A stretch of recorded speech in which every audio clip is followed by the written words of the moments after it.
Bismillahirrahmanirrahim. Assalamualaikum warahmatullahi wabarakatuh. Ketemu lagi dengan saya Siti Maksumah. Untuk kali ini kita akan belajar tentang akuntansi syariah ya.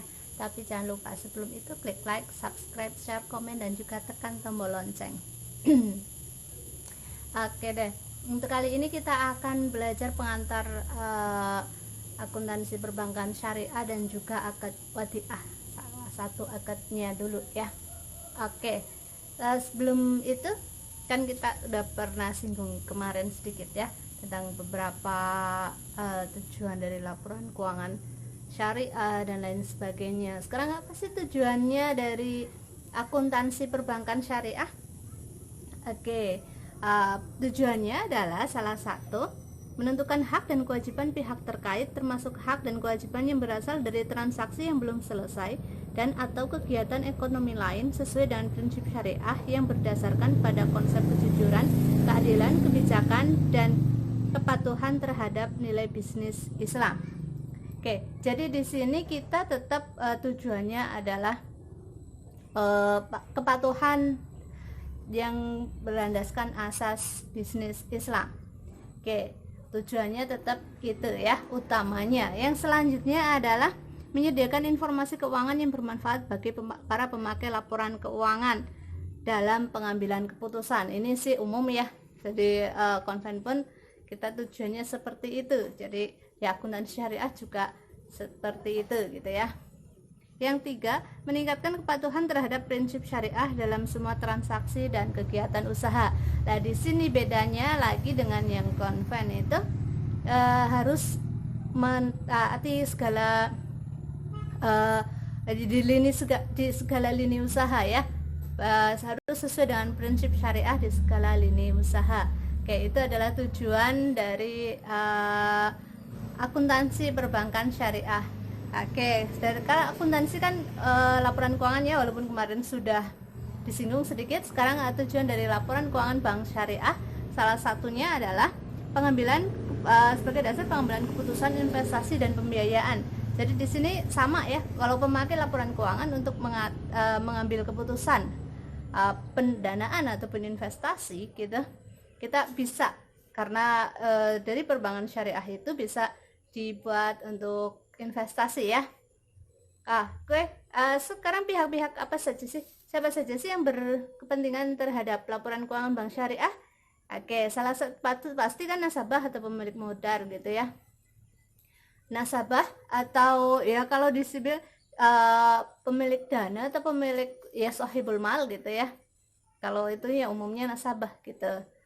Yang selanjutnya kreditur, sama dengan yang konven ya, sebagian besar sama sih, cuman ya di sini pasti ada pemberi zakat, infak dan sedekah karena nanti ada laporan penyalurannya ya. Jadi di sini bagi pemberi zakat, infak dan sedekah kepada perbankan syariah yang bersangkutan juga berkepentingan bagaimana sih penyalurannya gitu ya. Kita selanjutnya pemegang saham, otoritas pengawasan, Bank Indonesia, pemerintah, lembaga LPS, penjaga penjamin simpanan, dan juga masyarakat. Di sini ke belakangnya sama. Yang membedakan ya itu tadi ya, para pemberi zakat, infak, dan sedekah karena di bank syariah harus ada laporan penggunaan dana infak sedekah gitu ya. Yang selanjutnya adalah menilai prospek arus kas. Jadi kalau di sini menilai prospek arus kas itu untuk memberikan informasi yang dapat mendukung investor atau pemilik dana, kreditur dan pihak-pihak lain dan dalam memperkirakan jumlah, saat dan ketidakpastian dalam penerimaan kas di masa depan atas dividen bagi hasil dan hasil dari penjualan, pelunasan atau redemption, dan jatuh tempo dari surat berharga atau pinjaman. Di sini karena prospek arus kas ya, sekarang malah usaha yang sangat penting dan sangat dilihat itu utamanya adalah arus kas. Jadi terutama arus kas operasi. Kalau arus kas operasi selalu baik, positif gitu ya, itu gambarannya itu operasional perusahaan bagus gitu. Jadi sekarang arus kas juga sangat dilihat oleh para yang berkepentingan dalam laporan keuangan. Oke, selanjutnya adalah informasi atas sumber daya ekonomi. Yang keempat, kepatuhan bank terhadap prinsip syariah. Jadi di sini harus untuk menjaga kepatuhan bank terhadap prinsip syariah juga ya.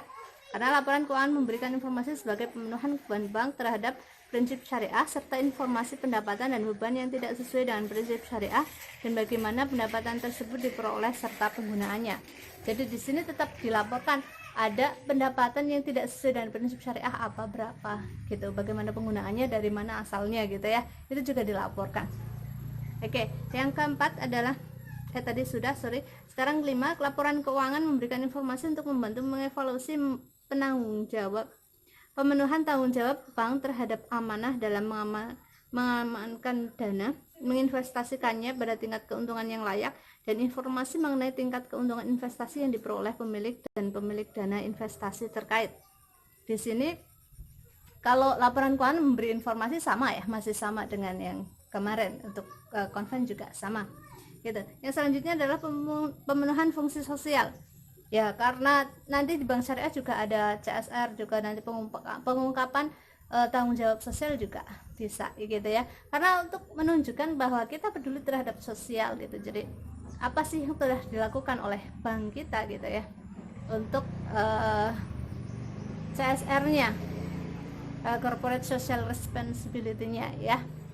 Oke, selanjutnya adalah kepatuhan bank terhadap pemenuhan fungsi sosial tadi ya, jadi kalau sudah pemenuhan fungsi sosial itu tadi termasuk pengelolaan dan penyaluran zakatnya. Oke, itu adalah tujuan laporan keuangan dari bank syariah. Yang selanjutnya, kalau kategori para pemakai laporan keuangan hampir sama ya, hampir sama dengan bank konven, tapi yang pasti tambahannya tadi itu ada lembaga zakat kalau memang itu zakatnya seandainya tidak ada kewajiban hukum untuk membayarkannya. Jadi lembaga zakat itu berkepentingan untuk melihat bagaimana perkembangan dan pengelolaan dari zakat, infak dan sedekah yang didapat dan dikelola dan disalurkan oleh bank syariah yang bersangkutan. Yang selanjutnya sama sih, pemilik modal, pemilik rekening deposan, pemilik rekening dan tabungan, dan juga lembaga-lembaga pengatur itu sama kalau yang berkepentingan terhadap laporan keuangan gitu. Kalau siklus akuntansinya sama dengan siklus akuntansi konven ya, dari transaksi kayak menurut pakar beda-beda memang. Ada kalau misalkan ada yang bilang dari transaksi nanti di jurnal, buku besar, neraca saldo, penyesuaian, neraca lajur, laporan keuangan, penutup, neraca saldo setelah penutup gitu. Tapi ada juga yang berpendapat bahwa transaksi terus jurnal, buku besar, neraca saldo, atau neraca percobaan kata lainnya gitu. Dan juga habis neraca saldo itu penyesuaian, habis penyesuaian langsung penutup, jurnal penutupnya, kemudian baru neraca lajur, baru laporan keuangan gitu. Ada yang berpendapat begitu, ya nggak masalah, tapi intinya nanti penyelesaian harus diposting juga ke buku besar, dan juga penutup juga nanti harus diposting ke buku besar. Oke, itu yang paling utama. Kalau asumsi dasarnya, asumsi dasar dari laporan keuangan bank syariah pertama itu dapat diperbandingkan sama ya dengan yang asumsi yang kemarin pernah dibahas di video-video sebelumnya, dan juga sama dengan yang konven. Kalau itu asumsi dasarnya harus dapat diperbandingkan. Yang selanjutnya, dalam Accounting, Auditing, dan Governance Standard of Islamic Finance Institution yang membahas tentang akuntansi bank syariah, dibuka lembaga keuangan syariah dapat mempergunakan akrual basis atau cash basis, walaupun secara umum mempergunakan asumsi dasar akrual atau akrual basis ya. Dan apabila akan mempergunakan sistem cash basis harus mendapat fatwa dari Dewan Syariah setempat. Oke, jadi biasanya umumnya itu pakai accrual basis, tapi kalau mau pakai cash basis harus dapat fatwa dari DSN yang setempat. Misalkan di Indonesia ada DSN MUI Indonesia gitu ya. Ya MUI ya Indonesia maksudnya. Oke. Selanjutnya, International Accounting Standard, standar internasional tentang akuntansi mempergunakan dasar akrual, sehingga dengan mempergunakan dasar akrual, laporan keuangan bank syariah dapat dibandingkan dengan laporan keuangan yang lain. Oke, itu kalau menurut IAS itu ya memang harus berdasar akrual ya, karena biar bisa diperbandingkan dengan laporan keuangan lain. Nah, laporan keuangan lain kan kita pakai akrual basis ya. Oke, kalau menurut Fatwa Dewan Syariah Nasional dalam fatwanya nomor 14 /DSN MUI /9 tahun 2000 itu perihal prinsip distribusi hasil usaha dijelaskan bahwa pada prinsipnya LKS boleh menggunakan sistem akrual basis maupun cash basis dalam administrasi keuangan. Yang B, dilihat dari segi kemaslahatan dalam pencatatan sebaiknya digunakan sistem akrual basis. Akan tetapi dalam distribusi hasil usaha hendaknya ditentukan atas dasar penerimaan yang benar-benar terjadi atau cash basis. Dan C, penetapan sistem yang dipilih harus disepakati dalam akad. Oke, jadi membolehkan, kalau MUI itu membolehkan pakai cash basis, tapi untuk yang benar-benar terjadinya itu untuk penerimaan. Jadi kalaupun pakai cash basis itu harus disepakati dalam akad gitu ya. Oke.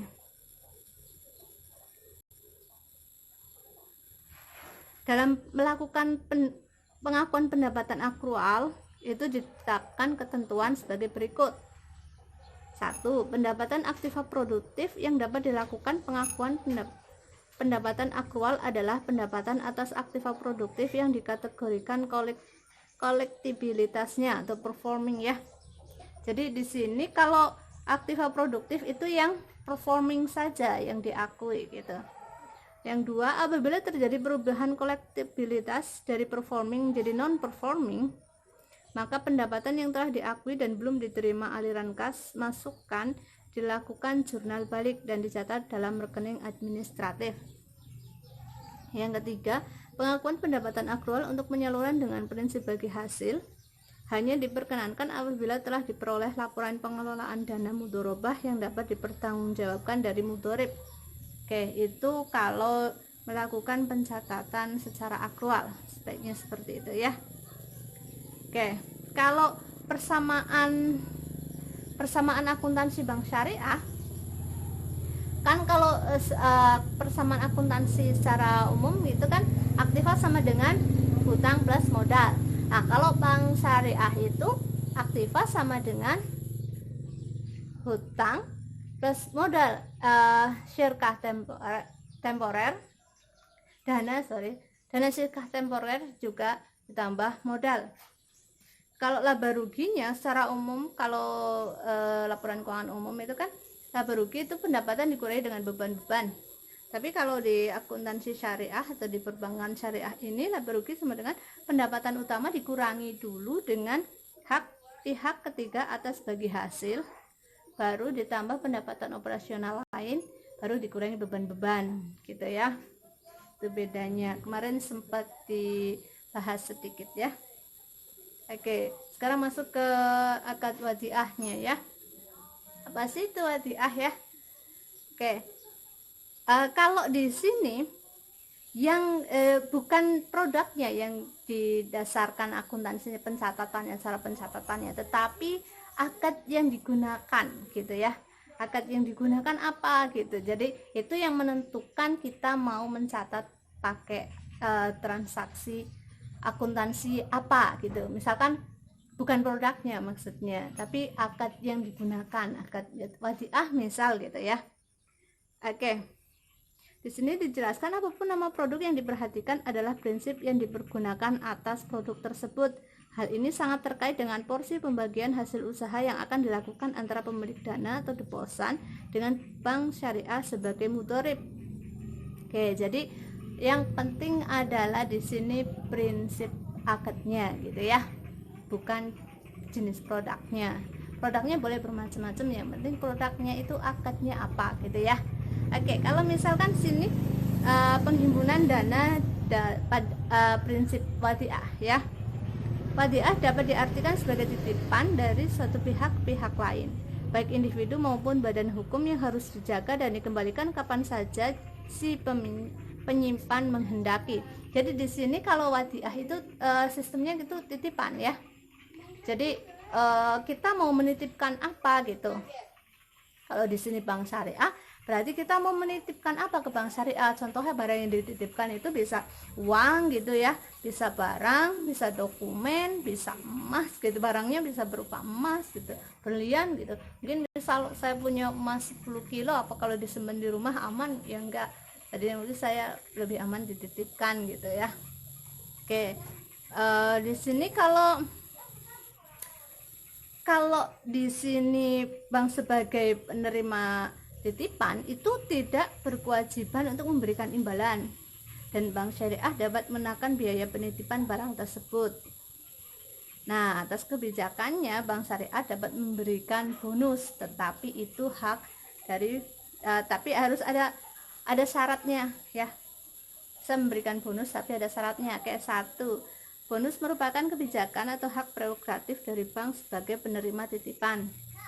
Yang kedua, bonus tidak disyaratkan sebelumnya dan jumlah yang diberikan baik dalam persentase maupun nominal tidak ditetapkan di muka. Kayak itu kalau bonus yang bisa diberikan oleh bank syariah yang bersangkutan. Oke ya.